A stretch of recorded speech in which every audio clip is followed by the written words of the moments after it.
Manever I say ma PENDREAM TV. PENDREAM TV there, o see them yopo.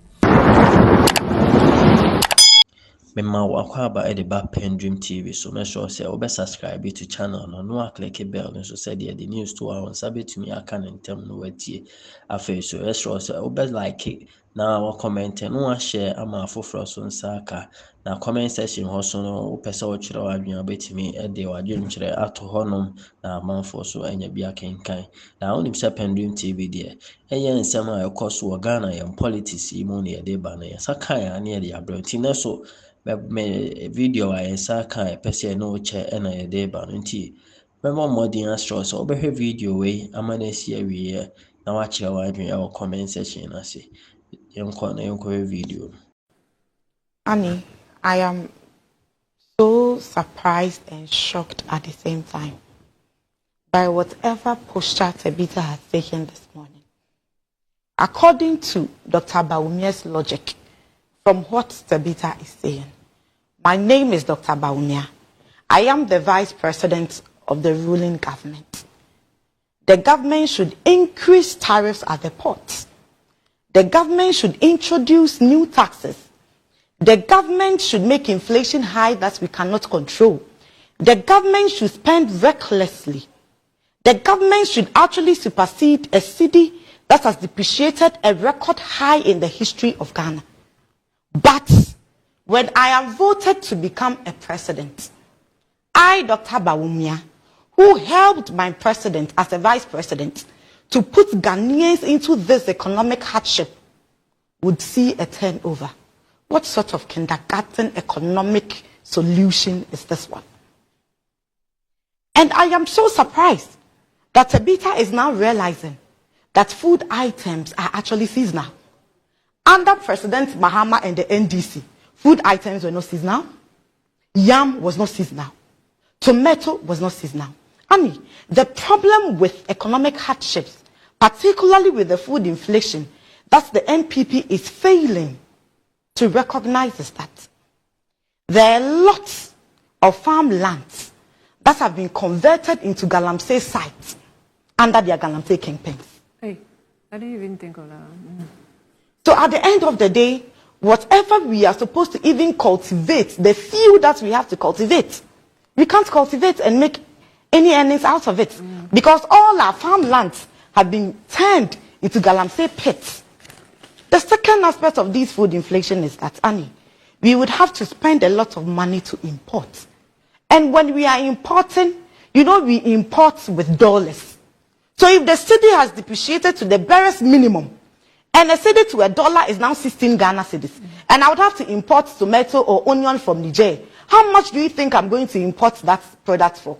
And when I come into the country, how much am I going to sell it for?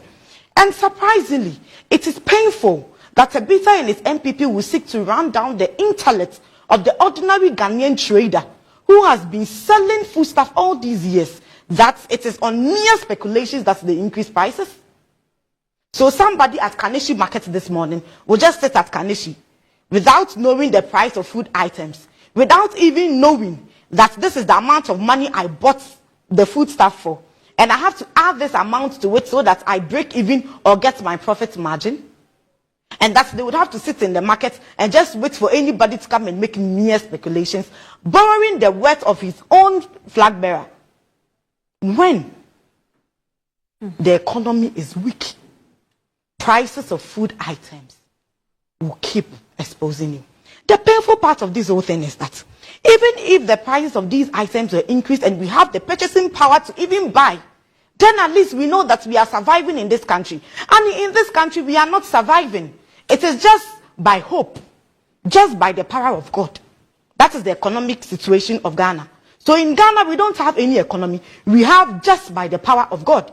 Because according to the Ghana Statistical Service, the unemployment rate in this country right now, we have over 2.6 million of our labor force who are unemployed. So you wake up in the morning, prices of items have increased, and you don't even have anything to do. They claim they have created jobs, and this morning one of the materials he gave us when we came coalition of NAPCO trainees, and they are saying that they have not been paid their stipend for how many months now? So you make somebody become a NAPCO core or whatever they call it. You have not paid the person. The person gets up every morning and goes to work and comes back on borrowed money for transportation. They come back home and don't pay them their stipends. How do we expect them to feed? And on the training allowances, it took a student to actually remind the vice president that for all the 3 years she had been a student, she had never received a stipend. And what did the vice president do? 3 months out of 3 years. And we call that pragmatic solutions. I always say that the NPP is well versed in the fact that let's impoverish Ghanaians. Some few months to elections, let's give them something to feed on. Treating Ghanaians as if we are slaves in our own country. Funny enough, they want to attribute everything to global crisis.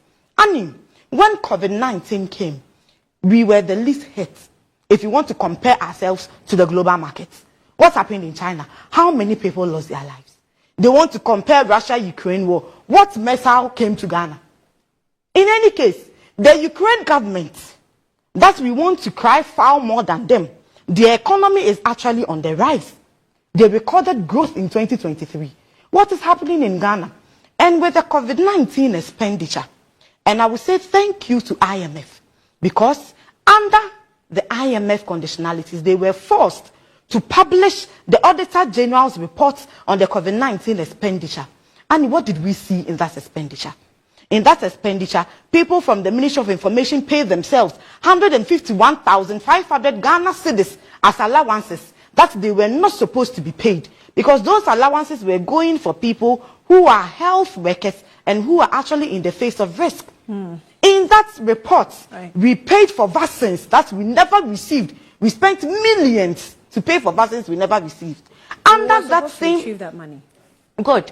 Under that same report, the buffer stock paid for an invoice of an excess of over 1 million, when in fact the invoice was 40 million and some coins, but they paid 41 million. So if we misappropriate funds that were given to us to manage our COVID-19, and then we turn around to blame the same COVID-19 that has given us excess than we need, that it is what is making us impoverished in this country, then I would want to say that if the NPP do not know how to govern, they should stop everybody's time, wasting everybody's time. We are tired in this country. Pack their bus and leave the Jubilee House. Because Annie, in 2016 and 2020, the message they kept hammering, and I was happy when they played a video from President Akufo-Addo saying that the dollar, that was a cedi to 3.80, a dollar to a 3.80 pesos. He said that that is not the way to go. And then his government is going to make it better. So whatever we are experiencing now, I say, is poor leadership, reckless spending, and corruption based on the facts that were in the Auditor General's report. Okay. So and if you ask me this morning, if times are hard, President Mahama is saying that under the 24-hour economy, that feeble minds cannot die suffer. We are going to actually level on industrialization and service delivery. And industrialization, we all know that we are going to feed it with raw materials. So whatever policies under the NDC government that we were given, free fertilizers, making sure that our farmlands were working, and then making sure that there were cocoa rows for them to convey their farm produce to these industries, it is going to work. And together, we are going to build the Ghana that we want. Right. Yes. Right. Tabitha, time is up. My time is up. I know, but you see, you've given her so much time than me. I just want to say something small. You see, so far, all that she has said, I'm going to summarize it for Ghanaians. She was just taking them through an emotional roller coaster. Even when she decided to proffer a solution, she just made it a ballpark thing. She said there is going to be a 24-hour economy. They are still not explaining feeble what they are going to do. You cannot give us feeble minds cannot decipher.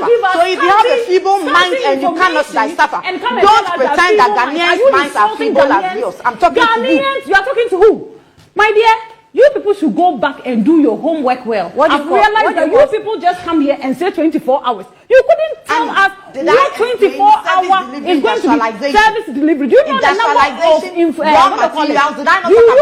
So if the number of industries that this government has been able to build in Ghana? Do you know? You have no idea because you have decided to blind yourself. Do you know the number of industries that this government has been able to build so far? How many? They are over 100. That's not true. That is true. That's not true. Some are. I'm coming. Let's not make a mistake. Some are private. Some are private. Some, my dear, look, humble yourself. You are here making noise. When you were talking, I humbled myself. If you cannot even learn from me, at least be decent in your submission. I was very gentle when you were doing that, your 24-hour attempt of trying to explain whatever you wanted to explain. Look. You cannot keep on deceiving Ghanaians that you are bringing a 24-hour policy when you cannot explain to them how you are doing it. Please, nobody is going to allow you to take Ghanaians through an emotional roller coaster. Hold on. What is your problem if a party fails to explain its policy? What's your problem? Because the truth is that there is already a bomb looming in the near future, and we want to prevent Ghanaians from going there. So why don't you use the opportunity to explain yours? Yes, I explained. And when he tells people that he wants to advise them, that she should be humble enough to also take advice from people. When he is made president, he will ensure that importation duties are subsidized. He said he is in power now. He should do it. His government is in power now. Dr. Bawumia is not in opposition. Can't you tell her to hold her horses? You look gentle, but you are not gentle. And this is the style of the NDC people. When you were communicating, I kept quiet. That doesn't mean I'm a fool. I'm not a fool. You sat here and told me that I have a feeble mind. How dare you? No, he didn't say. She said it. She didn't say that. She said it. She you said, didn't listen. No. She said it. She pointed at me and said, you. Tabitha. Please. Tabitha. There are people She here. Said, and when people want to advise, I'm coming. Did she tell me that? Nobody I'm coming. Did you? Can you hold that? I don't take heckling. Can you hold her? I don't hold take her. heckling. Nobody is heckling you.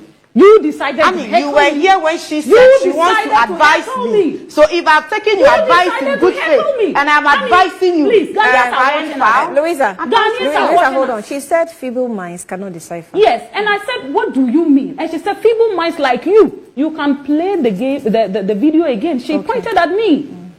And let me tell her that it's unfortunate that she thinks that she has all the wisdom in this world. My dear, you know nothing. Sit down and humble yourself and learn.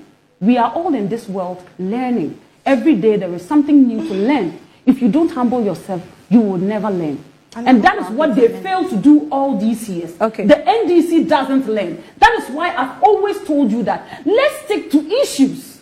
Okay. Okay, 1 minute. And so far she has Louisa, not been just able 1 to minute. offer anything. 1 minute. And so, my dear, you cannot give her 1 minute because she decided to chop into my time. She was heckling me, so I couldn't make my point. She was asking questions. She was heckling me, and I was asking you to ask her to shut up. How do you mean I cannot? I cannot speak. No, that is what happened. She was interjecting. No, do you know how many minutes you spoke for? How many minutes? So far, all I am doing is that I'm trying to stop her from interjecting. I haven't been able to make any submission. Louisa, you have 1 minute. Annie, 1 minute. I just want to say this briefly.